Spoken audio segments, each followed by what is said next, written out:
Hello everyone, Assalamualaikum. It's me and welcome to our new video. আপনারা সবাই কেমন আছেন? আশা করি সকলে ভালো আছেন। আমার আরো একটি নতুন ভিডিওতে আপনাদের সবাইকে স্বাগতম। আজকের ভিডিওটা হলো সম্পূর্ণ ভিন্ন ধরনের, আমার ডেইলি ব্লগের বাইরে। আজকের ভিডিওটি হচ্ছে একজন সাধারণ কৃষকের দৈনন্দিন জীবন কিভাবে কাটে। সেই সাথে দেখাবো আমাদের গ্রামের অসাধারণ সৌন্দর্য। গ্রাম হচ্ছে শান্তির স্থান, যেখানে নিজের জীবনটা খুব অনায়াসে কাটানো যায়। তো সবাই ভিডিওটা না টেনে পুরো ভিডিওটা দেখবেন, এবং যদি আমার চ্যানেলে নতুন হয়ে থাকেন তাহলে আমার চ্যানেলটাকে সাবস্ক্রাইব করে দেবেন এবং অল বাটনে ক্লিক করে দেবেন। গ্রামের একজন কৃষক ও জনসাধারণের প্রধান উপজীব্য পেশা হচ্ছে কৃষিকাজ, যে কাজের মাধ্যমে তারা তাদের জীবন জীবিকা নির্বাহ করে থাকে। এই কৃষিকাজের মাধ্যমে তাদের বর্তমান ও ভবিষ্যৎ জীবন নির্ভর করে।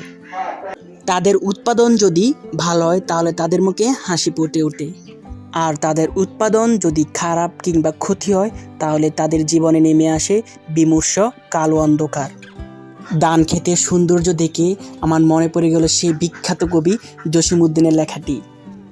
পথের কিনারে পাতাইয়া ধলাইয়া করে সদা সংকেত, সবুজে হলুদে সোয়াগ ঢুলায়ে আমাদের ধানের ক্ষেত।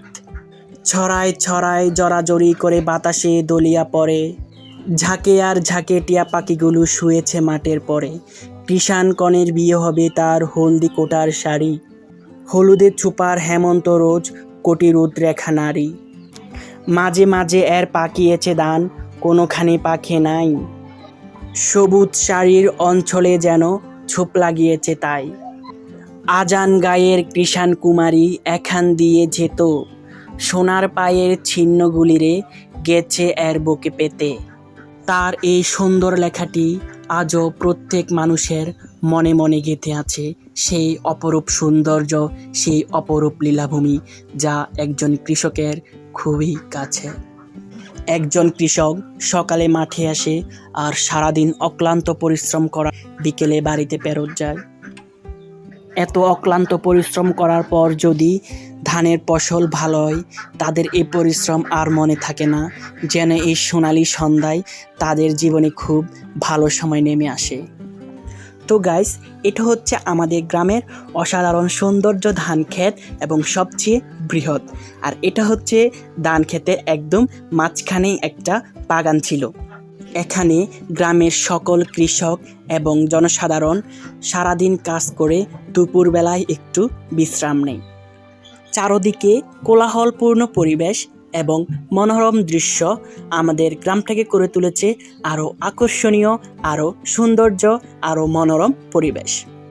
তাদের এই ব্যস্ততম কাজ সকল বাড়িতে নিয়ে আসে নতুন আনন্দ, নতুন পরিবেশ ও নতুন মনোরম দৃশ্য। সেই সাথে নতুন ধানের আগমনে তারা নতুন চাল সৃষ্টি হয়, নতুন পিঠাপুলির উৎসব সৃষ্টি হয়, আরও অনেক কিছু।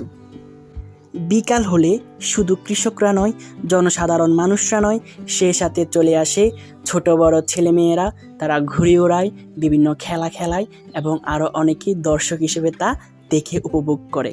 সেই সাথে শান্তির স্থান, শান্তির জায়গা আমাদের এই ধান মাঠ, মনোরম পরিবেশ। আমাদের এই ধান ক্ষেত কেউ বা মাথায় করে, কেউ বা কাঁধে বোঝাই করে, কেউ বা আবার গাড়ি করে মাঠে ধান নিয়ে যায়। তো গাইস, এটাই হচ্ছে আমাদের গ্রামের ধানের ক্ষেতের সৌন্দর্য। তো সবাই ভালো থাকবেন, সুস্থ থাকবেন। আল্লাহ হাফেজ, টাটা।